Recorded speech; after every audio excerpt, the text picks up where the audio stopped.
আসসালামু আলাইকুম রহমতুল্লাহি ওয়াবারাকাতুহু। প্রিয় দর্শক, ঐতিহ্যবাহী মাদারীপুর জেলার কালকিনি থানার সাহেবরামপুর ইউনিয়নে এক বিরাট গরু ছাগলের হাট। দেখুন, এটা কি গরু ছাগলের হাট নাকি জনসভা কেউ বুঝতেই পারবে না।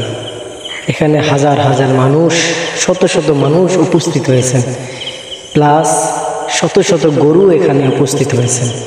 ক্রেতা বিক্রেতা চোখে পড়ার মতো। আলহামদুলিল্লাহ, দেখুন আমাদের এই সাহেবরামপুরে শত শত মানুষের ঢল, হাজার হাজার মানুষের ঢল। এখানে কি জনসভা হইতেছে নাকি গরুর হাট চলতেছে কেউ বলতে পারবে না। দেখুন, আপনারা নিজ চোখে দেখুন, এটা কোনো বানানো কথা নয়। আপনারা দেখুন, নিজ চোখে দেখুন, শত শত মানুষের ঢল সাহেবরামপুর ইউনিয়নে।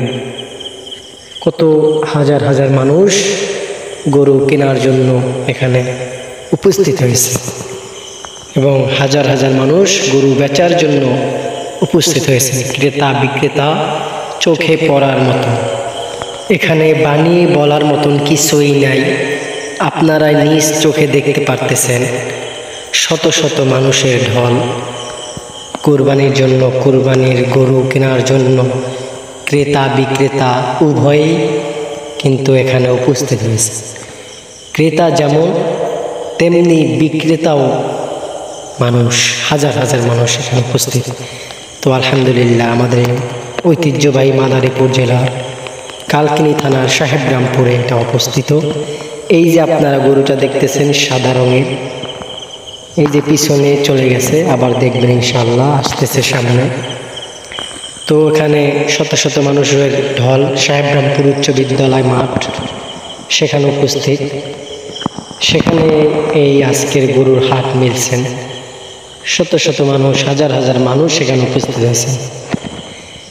এই যে আপনারা গরুটা দেখতেছেন, এই যে সাদা রঙের, এই গরুটা কিন্তু আমি নিজেই আনছি আলহামদুলিল্লাহ।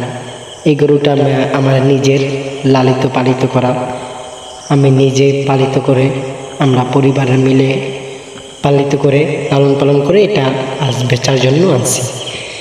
তো সবাই দোয়া করবেন আর ইনশাআল্লাহ চেষ্টা করবেন নিজে কুরবানির গরুটা যেন হালাল হয়, কুরবানির টাকাটা যেন হালাল হয়।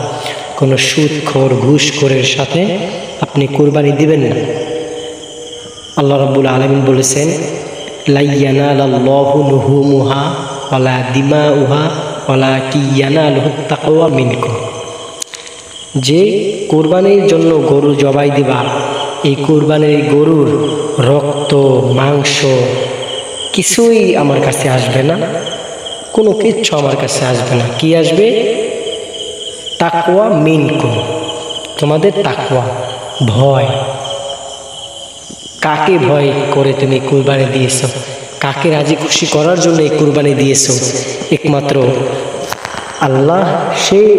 আল্লাহ তারই কথা বলছেন যে আল্লাহকে ভয় করার জন্য যদি তুমি রাজি খুশি করার জন্য, যদি আল্লাহকে রাজি খুশি করার জন্য তুমি কুরবানি দাও, তাহলে তোমার কুরবানি কবুল হবে। আল্লাহ আমাদের বুঝার তৌফিক দান করুন, আমিন।